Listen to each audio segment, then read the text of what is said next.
Hey guys, so let's start with our first problem on random variables. Okay, so the question is very simple or discrete random variable based ये question. So question is a random variable x, okay, is has the following probability function. So we are given a probability function guys. यहाँ पे एक tabular form में data दिया हुआ है. So of course अगर tabular form में data दिया रहता है तो वो एक discrete random variable रहता है. Fair enough. और उसने अपने को क्या बोला है? अच्छा भाई तो ये डेटा को अगर तो अच्छे से नोटिस करता है, यहाँ पे random variable का वैल्यू है 1 2 3 4 5 6 7 और उसकी प्रोबेबिलिटी की जगह पे उसने यहाँ पे k 2k 3k k square plus k 2k square 4k square ऐसे सब वैल्यू दिया हुआ है guys. Fair enough. So basically कैसे होता है, ये जो के होता है ना, यहाँ पे ये जो के मैं पहले बता देता हूँ तेरे को फॉर योर इन्फॉर्मेशन. ये जो के होता है इसको हम लोग नॉर्मलाइजिंग फैक्टर भी बोलते हैं. ठीक है. सो नॉर्मलाइजिंग फैक्टर हम लोग को निकालना होता है. और एक बार ये नॉर्मलाइजिंग फैक्टर अगर अपने को निकालना होता है तो उसके लिए आपको खाली एक सिंपल सा प्रॉपर्टी यूज करना पड़ता है जो अपने को अपन ने ऑलरेडी देखा है. डिस्क्रीट रैंडम वेरिएबल के लिए guys we know that summation of P I is always equal to 1. So अगर ये चीज तेरे को नॉर्मलाइजिंग फैक्टर निकालना है तो तेरे को ये चीज याद रखनी पड़ेगी कि summation of all the probabilities that mean summation of के 2k 3k के स्क्वायर प्लस के 2k स्क्वायर के 4k स्क्वायर इन सबको अगर तू ऐड करेगा मतलब ऐसे ऐड करेगा. सो ये सारी की सारी प्रोबेबिलिटी का आंसर तेरे पास 1 आना चाहिए. Fair enough. सो ये वाले फॉर्मूले से तू ये नॉर्मलाइजिंग फैक्टर निकाल सकता है. Fair enough. ओके. सो बात कर ली हमने नॉर्मलाइजिंग फैक्टर की. So, अभी हम लोग बात करते हैं कि सर इसको सॉल्व कैसे. अच्छा निकालना क्या है पहले तो वो चेक कर लेते हैं. तो ऑफ कोर्स गाइस पहला तो इनके निकालना ही पड़ेगा. सी अगर बोला है तो भी निकालना पड़ता है, नहीं बोला है तो भी के निकालना पड़ता है. ठीक है. नेक्स्ट उसने अपने को बोला है find the probability that x is greater then 5. Next उसने ये बोला है find the probability that x is less than 5. Next उसने ये वाला प्रोबेबिलिटी निकालने बोला है कि probability that x is less than 5 given that x lies between 2 and 6, greater than 2 and less than equal to 6. And then last and not the least fifth वाला probability that x equal to 4 given that x lies between 3 and 5. So ये बहुत सारी probabilities निकालनी है guys random variable की. मतलब ये random variable का बहुत सारा प्रोबेबिलिटीज अपने को निकालना है. डिस्क्रीट रैंडम वेरिएबल का प्रॉब्लम है. आई होप तेरे को टेबुलर फॉर्म देख के समझ में आ ही गया रहेगा. लास्ट वीडियो तूने अच्छे से देखा रहेगा. सी लास्ट वीडियो अगर तू अच्छे से देखता है ना तो तेरे को उसमें रैंडम वेरिएबल का कॉन्सेप्ट और वो सब क्लियर हो जाता है. तो ही तू जाके ये वाला वीडियो देख ताकि तेरे को भी ये सब चीज़ें समझे. ठीक है. So let's start with the solution guys. So I'll change the pen. Let's start with the solution. So सबसे पहले what we are going to do is we are going to find the normalizing factor k. Okay. Now in order to find the value of k, what we need to remember is we know that summation of all the probabilities should give us 1. Okay. So we know that. अच्छा guys मैं ऐसे क्यों बोल रहा हूँ कि summation of all the probabilities is equal to 1 होना ही चाहिए. अच्छा इसने यहाँ पे क्वेश्चन में बोला भी है कि ये एक प्रोबेबिलिटी फंक्शन है ना. और कोई भी probability density function, probability density नहीं बोला बट प्रोबेबिलिटी फंक्शन का मतलब ये है कि प्रोबेबिलिटी डेंसिटी फंक्शन. तो प्रोबेबिलिटी फंक्शन का ओवरऑल ऑल द प्रोबेबिलिटी 1 ही होती है. सो अगर मैं इसको सिंप्लीफाई करता हूँ गाइज यहाँ पे समेशन ऑफ पी आई को अगर मैं सिंप्लीफाई करता हूँ so what will have k plus 2k plus 3k plus k square plus k square plus k, है ना. The next plus 2k square plus 4k square. This should be equal to 1. अगर भी मैं इसको simplify करता हूँ guys, it's k 2k is 3k plus 3k 6k plus k is 7k. So I write 7k plus then I say ये x square sorry k square वापस ये k square we have 2k square plus 2k square we have 4k square and then again k square so we have 8k square.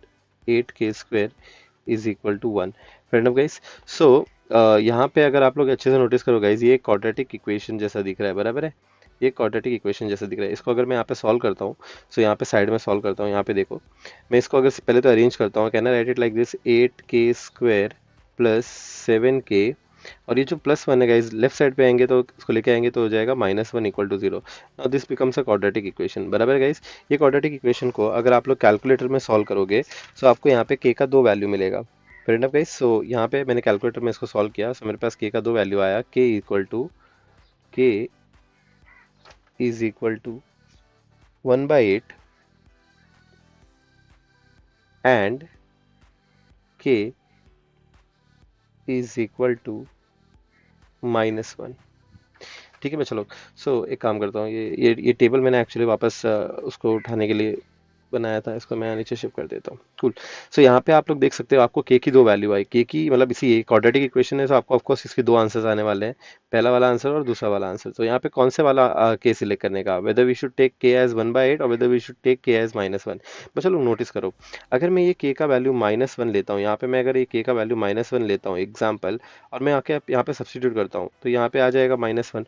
But guys क्या मुझे बता सकते हो कोई भी प्रोबेबिलिटी कभी नेगेटिव हो सकती है क्या? बिल्कुल भी नहीं हो सकती। तो हेंस ये जो -1 के मतलब के का वैल्यू कभी -1 हो ही नहीं सकता। Fair enough guys, so -1 is we should not consider this value, so do not consider this value. So ऐसी के की वैल्यू कभी कंसिडर ही नहीं करनी चाहिए जो आपकी प्रोबेबिलिटी को 1 से ज़्यादा बना रही होती है, या 0 से कम बना रही होती है, या नेगेटिव बना रही होती है। So always remember, do not consider के इक्वल टू -1। ओके, सो कोई भी नेगेटिव के को कभी भी अपने को कंसिडर नहीं करना है। ऑलवेज रिमेंबर गाइस, नेगेटिव के कभी भी कंसिडर नहीं करना है। और अभी नेक्स्ट वैल्यू है गाइस के इक्वल टू 1/8। अगर तू यहाँ पे नोटिस करता है के की जगह पे कहीं पे भी तू 1/8 डालेगा, तो ऑफकोर्स तेरे को आंसर 1 से ज़्यादा नहीं मिल रहा है, मतलब कोई भी एक इंडिविजुअल प्रोबेबिलिटी 1 से ज़्यादा नहीं मिल रही है। So hence you will take this value, this k equal to 1/8 is a correct value. Now in order to now once we have found this value, अभी हम लोग क्या करेंगे, ये के की जगह पे यहाँ पे जहाँ जहाँ पे भी के है मैं वहाँ पे ये के का वैल्यू सब्स्टिट्यूट कर दूंगा। फेयर इनफ गाइस, सो और ये जो ये प्रोबेबिलिटी डेंसिटी फंक्शन है, एक बार फिर से बना लूंगा। सो मेरे पास क्या आ जाएगा बच्चा लोग, अगर मैं यहाँ पे के एक्स का वैल्यू है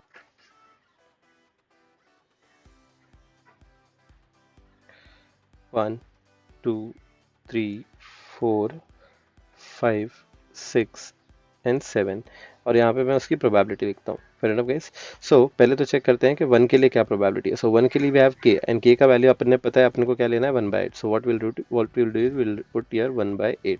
नाउ नेक्स्ट वैल्यू इज 2 के। सो 2 के की जगह पे मैं यहाँ पे 2 की जगह पे 2 लिखूंगा गाइस, और के की जगह पे 1/8। सो यहाँ पे आंसर आ जाएगा 2/8। फेयर इनफ गाइस, ऑल्दो 1/4 होता है, बट जस्ट 2/8 ही रखो, कोई फर्क नहीं पड़ता उससे। देन नेक्स्ट इज 3 के। 3 के की जगह पे मैं क्या करूंगा, 3 की जगह पे 3 रखूंगा गाइस, और के की जगह पे substitute 1/8। So 3 into 1/8 will become 3/8। Fair enough guys, next 4 के लिए we have the value of k as we have the probability as k square. So मैं के स्क्वायर मतलब के की जगह पे 1/8 डालूंगा, तो मेरे को 4 का प्रोबेबिलिटी मिल जाएगा 1/64। Fair enough guys, now next 5 के लिए I have the probability as k square plus k. So के स्क्वायर प्लस के मैं यहाँ पे पहले सॉल्व कर देता हूँ। के स्क्वायर प्लस के मतलब 1/8 the whole square plus 1/8, so it is nothing but 1/64 plus 1/8। इसको अगर तो सिंप्लीफाई करेगा, क्रॉस मल्टीप्लाई करेगा, सो यूल गेट 1/64 प्लस 8, यहाँ पे मल्टीप्लाई करता हूँ, 8 8 64 हो जाएगा, सो आई विल गेट 9/64। सो यहाँ पे अपने पास प्रोबेबिलिटी आ जाएगी 9/64। नाउ 6 के लिए प्रोबेबिलिटी इज 2 के स्क्वायर, सो यहाँ पे हम लोग आंसर लिख देंगे गाइस 2/64। और नेक्स्ट हमारे पास 7 के लिए प्रोबेबिलिटी इज 4 के स्क्वायर, सो यहाँ पे हम लोग आंसर लिख देंगे guys 4/64। So this is our PDF guys, this is our PDF. तो ये हमारा मेन पीडीएफ है, प्रोबेबिलिटी डेंसिटी फंक्शन, जो हम लोग को यूज करना है प्रोबेबिलिटीज निकालने के लिए। ओके, सो याद रखने का कभी भी जब रैंडम वेरिएबल डिस्क्रीट रहता है, तो के निकालने के बाद हम लोग को ये के का वैल्यू रैंडम वेरिएबल के इसमें पीडीएफ में सब्स्टिट्यूट करके वापस ये पीडीएफ क्रिएट कर लेने का, रिक्रिएट कर लेने का। ओके गाइस, अब अभी हम लोग अभी प्रोबेबिलिटी निकालना है। So let's start with the first probability. पहला प्रोबेबिलिटी उसने अपने को निकालने बोला है, probability that x is greater then 5। Okay, so let's start with the first one now. Probability that x is greater than 5। अच्छा बच्चा लोग, x ग्रेटर देन 5 मतलब क्या, 5 से बड़ा होना चाहिए। अब 5 से बड़े यहाँ पे हमारे पास सिर्फ दो ही ऑप्शन है, या तो 6 या तो 7। बराबर है ना बच्चा लोग? सो 5 से बड़े हमारे पास सिर्फ दो ही ऑप्शन है, या तो 6 या तो 7। So if I want to find the probability that x is greater than 5, I can just say that it is nothing but probability that x equal to 6 plus probability that x equal to 7। Now next what I'm going to do is, अभी हम लोग क्या करेंगे बच्चा लोग, इस दोनों की दोनों प्रोबेबिलिटी का यहाँ पे वैल्यू सब्स्टिट्यूट करके ऐड कर देंगे। Okay, so we have probability of x equal to 6, we have x equal to 6 का probability guys we have 2/64 plus 7 का we have 4/64, and we can add this up, so we can get 6/64। इसको 2 के table से तू करेगा, सो will gate 3 2 या 2 3 and then यहाँ पे अपने को आ जाएगा 2 3 2 2 fair enough guys, so the final answer for this, that probability is greater than 5 is nothing but 3/32। फिर एनफ गाइस, आई होप आपको ये प्रोबेबिलिटी कैसे आया वो समझ में आया रहेगा। Cool guys. नाउ नेक्स्ट एक और प्रोबेबिलिटी निकालनी है गाइस, आगे जाके और चेक करते हैं, हमारे को एक और प्रोबेबिलिटी निकालनी है। सो प्रोबेबिलिटी अपने को निकालनी है, मैं यहाँ पे बार बार दिखा रहा हूँ आपको। नेक्स्ट प्रोबेबिलिटी अपने को निकालनी है, probability that x is less than 5। Okay, so अभी एक्स इज लेस देन 5 के लिए अभी अपने को प्रोबेबिलिटी निकालनी है। So we need to find probability that x is less than 5। अच्छा, x is less than 5, x 5 से कब लेस होगा? In case of 4, in case of 3, in case of 2, in case of 1। तो ये चारों केस का प्रोबेबिलिटी अभी अपने को एड अप कर देना है। So if I want to find probability that x is less than 5, which is as good as probability that x is equal to 1 plus probability that x equal to 2 plus probability that x equal to 3 and plus probability that x is equal to 4। अच्छा याद रख, अगर यहाँ पे equal to sign होता ना, less than equal to sign होता, देख मैंने यहाँ पे करेक्शन किया, मतलब करेक्शन नहीं है, मैं यहाँ पे जिस तरह को बता रहा हूँ समझाने के लिए, कि अगर यहाँ पे लेस देन इक्वल टू होता तो तू यहाँ पे plus probability of x equal to 5 भी कंसीडर करता। Fair enough guys. The reason is उसने बोला 5 या 5 से कम। सो 1 कम है, 2 कम है, 3 कम है, 4 कम है और 5 तो 5 है ही। सो बट यहाँ पे क्वेश्चन में अपने को उसने लेस देन 5 बोला था, सो हम लोग 1 से लेके 4 का तक का प्रोबेबिलिटी ऐड करेंगे। Now what is the probability of x equal to 1? It's nothing but 1/8। सो मैं यहाँ पे लिख देता हूँ गाइस 1/8 प्लस यहाँ पे आ जाएगा 2/8 प्लस यहाँ पे आ जाएगा 3/8 प्लस यहाँ पे आ जाएगा 1/64। और जब तू इसको सॉल्व करता है गाइस कैलकुलेटर पे, जब तू ये चारों टर्म्स को सॉल्व करेगा फ्रैक्शन को, so will get answer as 49/64। I hope guys तेरे को ये वाला पार्ट क्लियर हो गया। Okay, so conditional probability, before starting with the next one अपने को एक कंडीशनल प्रोबेबिलिटी समझ में आना चाहिए बच्चा। So let's give you a hint, एक हिंट दे देता हूँ कि कंडीशनल प्रोबेबिलिटी होती क्या है, ठीक है। सो बहुत ही बेसिक सा फॉर्मूला है कंडीशनल प्रोबेबिलिटी का बच्चा लोग। So if you want to see check करो कंडीशनल प्रोबेबिलिटी को पहले हम लोग लिखते कैसे हैं। तो conditional probability is written as something like this, probability of A by B. अच्छा, उसका ऐसा नहीं पढ़ते probability of A by B, it's something like this, probability of event A when b is given और when b has already been occurred। okay, so इसका मतलब ये है probability of event a when b is given that b has already occurred। okay, so ये वाली जो probability का formula होता है guys वो बहुत ही simple होता है। so in order to find the probability of a by b, that is a given b, what we need to do is we want to find the probability of a intersection b and उसको divide करने का जो division में होता है ना, यहाँ पे divide by P divide by B, so उसका प्रोबेबिलिटी यहाँ पे डिवाइड कर देने का। Fair enough guys. So if you want to find the probability of a intersection, if you want to find the probability of a given that b has already been occurred, what you need to do is you need to divide probability of a intersection b with probability of b। ठीक है, सो in that case अगर मैं कल को तेरे को बोलता हूँ probability of c divided by d निकाल, सो c डिवाइडेड बाय d क्या हो जाएगा बच्चा लोग, probability c intersection d given that probability of, next यहाँ पे d है ना, डिनोमिनेटर में d है, so यहाँ पे will write probability of d। Fair enough guys. So this are just few examples जिससे तू प्रोबेबिलिटी इजीली निकाल सकता है। ओके, चलो आ जाओ गाइस, अभी हम लोग चेक करते हैं हमारे को क्वेश्चन क्या निकालने बोला था। यहाँ पे हम लोग को निकालने बोला था probability that x is less than 5 given that the x you have selected is greater than 2 and less than equal to 6। Okay, so यहाँ पे तो पहले तो हम लोग ये क्वेश्चन को यहाँ पे देखते हैं। नाउ प्रोबेबिलिटी अपने को निकालनी है कि x is less given that x is greater than 2 but less than equal to 6। fair enough guys। now if you notice ये जो x is less than 5 है यही हो जाएगा तेरा इवेंट a। fair enough। और x is between 2 and 6 ये हो जाएगा तेरा इवेंट b। अगर तू कंपेयर करेगा ये as good as probability of a given b है। सो इसको अगर तू उसको सॉल्व करेगा, कैसे सॉल्व कर सकता है guys, probability of a intersection b divided by probability of b। Fair enough guys. So which is equal to probability of, अच्छा a क्या है यहाँ पे, a है हमारे पास x इज लेस देन 5 है ना, इंटरसेक्शन विद नेक्स्ट क्या आ जाएगा बच्चा लोग, b क्या है हमारे पास, that x lies between 2 and 6। Fair enough guys. Divided by probability of b क्या है हमारे पास गाइस, के x लाइज बिटवीन, मतलब x is greater than 2 but less than equal to 6 ना बच्चा लोग। ये ऊपर वाला प्रोबेबिलिटी कैसे आया उसको उसको जानने से पहले उसको हम लोग बताऊंगा ही, बट उससे पहले ये नीचे वाला प्रोबेबिलिटी देखो कितना इजी आ जाता है। Probability that x is greater than 2 and less than 6 is as good as probability that x is equal to 3 है ना, 2 से बड़ा होना चाहिए तो 3 plus x equal to 4 plus probability that x equal to 5 plus probability that x is equal to 6। Fair enough guys. अभी ये वाला part guys, x is less than 5 और x is greater than 2 and less than 6 बचा। तो पहले तो check करो कि लेस देन 5 वाला एरिया कहाँ पे आता है। तो x is less than 5 guys यही है, x इज लेस देन 5 ये यहाँ से यहाँ तक का। सो इफ अगर मैं पूरा एरिया कंसिडर करता हूँ तो ये ऐसा कंसिडर कर लेता हूँ, एक सेकंड में इसको इरेज करता हूँ। सो बच्चा यहाँ पे अगर तू देखता है x इज लेस देन 5 में हम लोग ये वाला पूरा एरिया कंसिडर करते हैं, मतलब 4 से लेके ये वाला एरिया। आई होप गाइस देखो यहाँ पे ये दिख रहा है, मैं यहाँ पे ब्लू कलर में हाईलाइट कर रहा हूँ। और नेक्स्ट वाला जो एरिया है यहाँ पे x is lies between 2 and 6, मतलब 2 से बड़ा और 6 या 6 से छोटा। सो 2 से बड़ा तो मतलब ये 3 वाला एरिया हो जाता है गाइस, और 6 से छोटा मतलब ये ओवरऑल एरिया कवर हो जाता है, बराबर गाइस।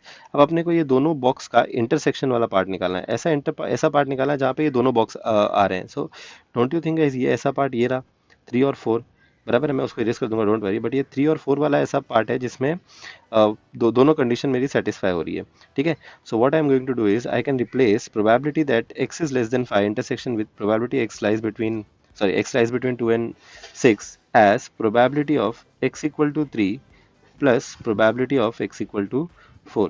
नेक्स्ट थिंग इज कुछ भी नहीं है, अभी तेरे को ये सारी की सारी प्रोबेबिलिटीज़ यहाँ पे सब्स्टिट्यूट करनी है। सो तेरे पास यहाँ पे आंसर आ जाएगा 25 डिवाइडेड बाय